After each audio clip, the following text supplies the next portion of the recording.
यहाँ पर छोटे छोटे मंदिर बहुत सारे हैं, बहुत सारा देख सकते हैं।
तो आइए इस जगह के बारे में थोड़ा जान लेते हैं। इस जगह का जो इतिहास है उसके बारे में थोड़ा सा बातचीत करते हैं। जब श्री राम लंका विजय के दौरान रावण का वध किए थे तो उन पे ब्राह्मण हत्या का दोष लगा था। तो उस दोष को मिटाने के लिए श्री राम उस समय, जो कि त्रेता युग का समय था, उस समय इसी मंदिर में आके उन्होंने शिव जी की आराधना की थी ताकि उन्हें उस ब्राह्मण दोष से मुक्ति मिल सके। जब श्री राम इस मंदिर की ओर आ रहे थे तो आते आते बहुत उनको विलम्ब हो गया, रात हो गया।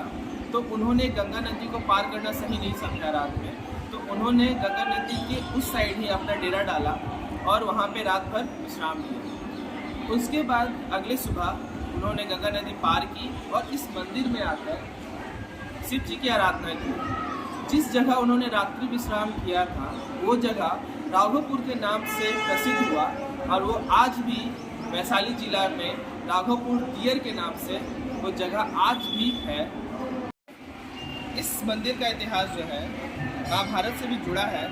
कहा जाता है कि जरासंध जो राजा था वो राजगीर, जो कि उस समय में राजगृह के नाम से जाना जाता था, वहाँ से रोजाना इस मंदिर में वो पूजा करने के लिए आते थे, शिव जी की आराधना करने के लिए आते थे। तो शिव जी की आराधना करते हुए शिव जी उनसे इतना प्रसन्न हुए कि उन्होंने उसे एक वरदान दिया कि उसे कोई नहीं हरा सकता। जरासंध जो था वो अपने बाह में एक शिवलिंग के आकार का ताबीज को पहना करता था और उस ताबीज में इतनी ताकत थी कि जब तक वो ताबीज उसकी बाह में रहता था उसे कोई पराजित नहीं कर सकता। श्री कृष्ण ने छल से उस ताबीज को उसके बाह से निकाल कर गंगा जी में प्रवाहित कर दिया, तभी जाकर जरासंध को मारा जा सका। जिस जगह पे श्री कृष्ण ने उस ताबीज को प्रवाहित किया था वो जगह का नाम कोड़िया खाड़ है।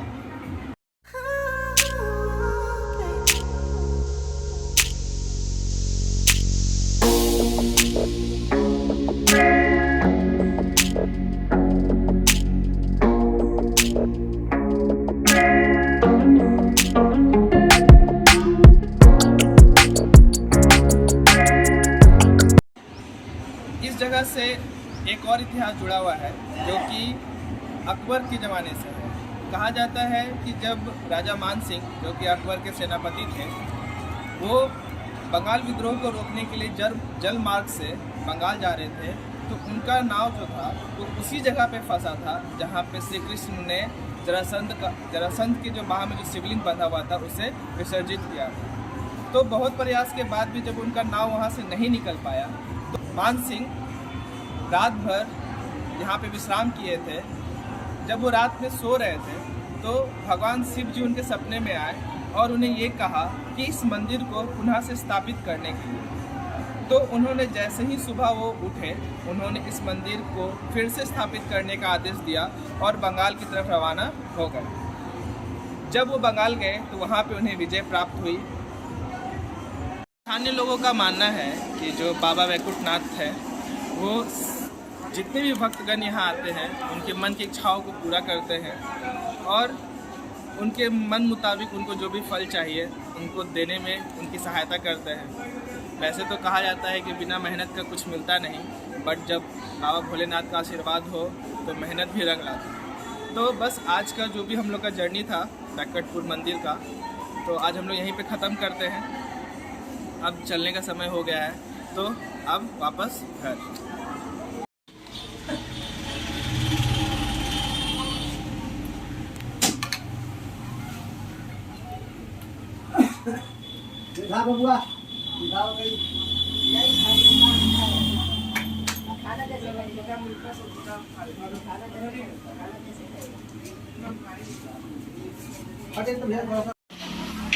आज जो है लस्सी एंजॉय किया जा रहा है।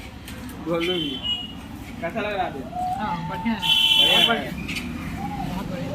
तो हम भी लस्सी एंजॉय कर रहे हैं।